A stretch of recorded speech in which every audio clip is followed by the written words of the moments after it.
I'm Nathalie Burrows, the editor of EBnet, and this is my weekly scoop, where I share with the EBnet community of decision makers and decision influencers the interesting pieces of content that have been published across our platform over the last week, and also some of the highlights we can look forward to in the coming days and weeks. I think this week for me can be summarized with one word, and that is politics. We started the week with Donald Trump's announcement of 30% tariffs on South Africa. Before you think we're special, he did impose these tariffs, not at the same levels, but he did impose tariffs across most of the world, including most recently that on Canada.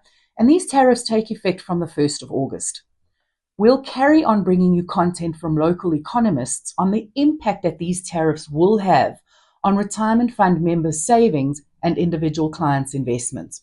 Rest assured, this will have impact, and from the 1st of August, we can expect to see that taking hold and the implications of these being experienced by members of funds.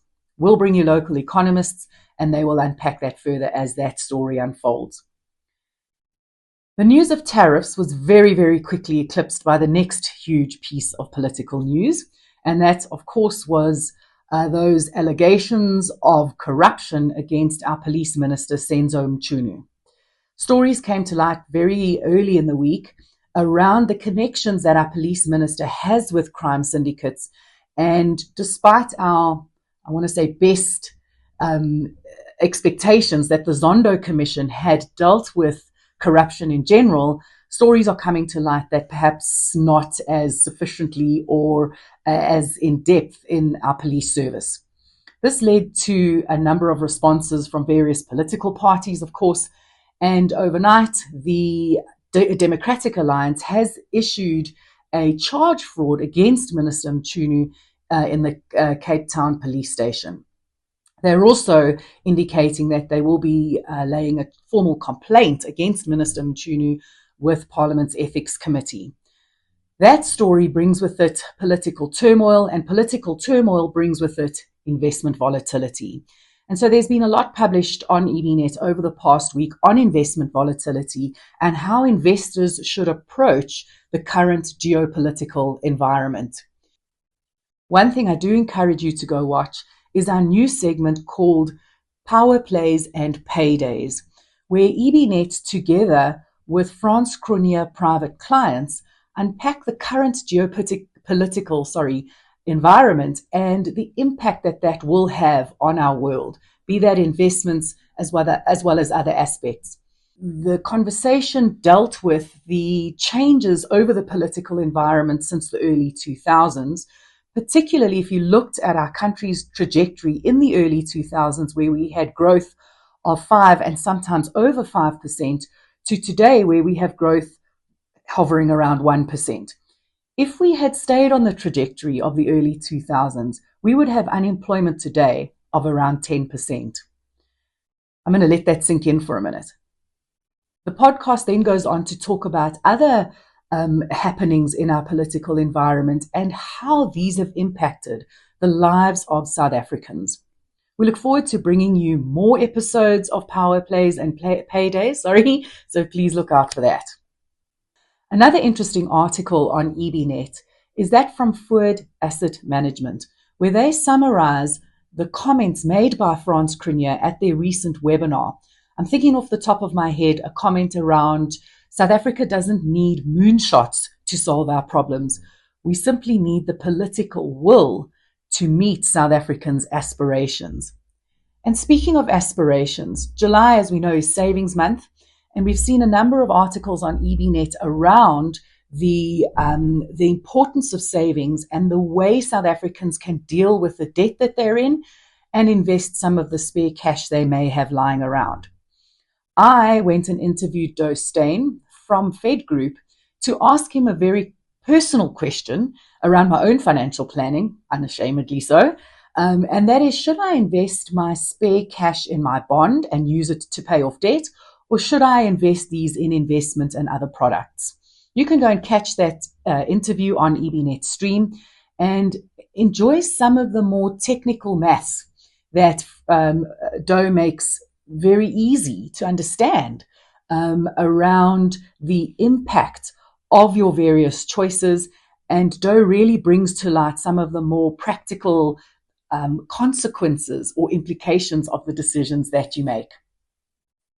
We also think, and I'm thinking specifically of Michelle Acton's article on the impact of two-pot, and where she uses a sentence that really stopped me in my tracks this week.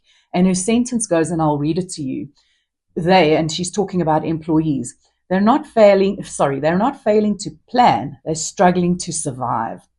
And we see that in the Sanlam benchmark survey of this year, amongst other pieces of research that are published on our publications podium. I'm thinking specifically of FNB's latest insight survey. We can see that South Africans are using their two-pot to settle debt and to deal with the more emergency or the more survival-based needs in their households, education and survival.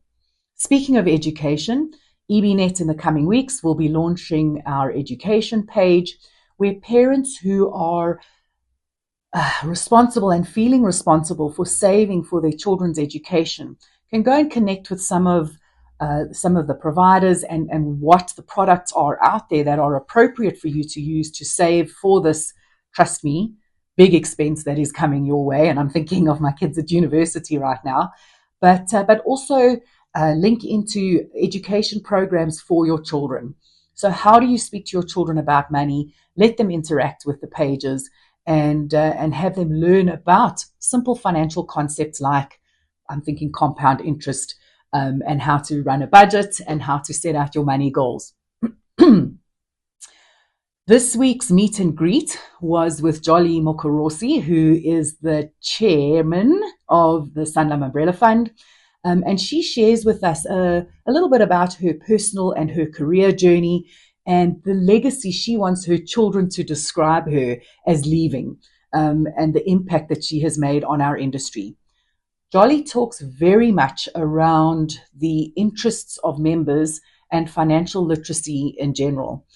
And the one thing that is coming up in ongoing conversations is that around holistic wellness. So it's not just about your personal investment or financial wealth, but it's also around your mental and your physical well-being. And we know that if we look at the research, the average South African is living longer, but their retirement savings or their assets or wealth is not keeping pace with that. So what that means is South Africans are going to live longer in poorer health.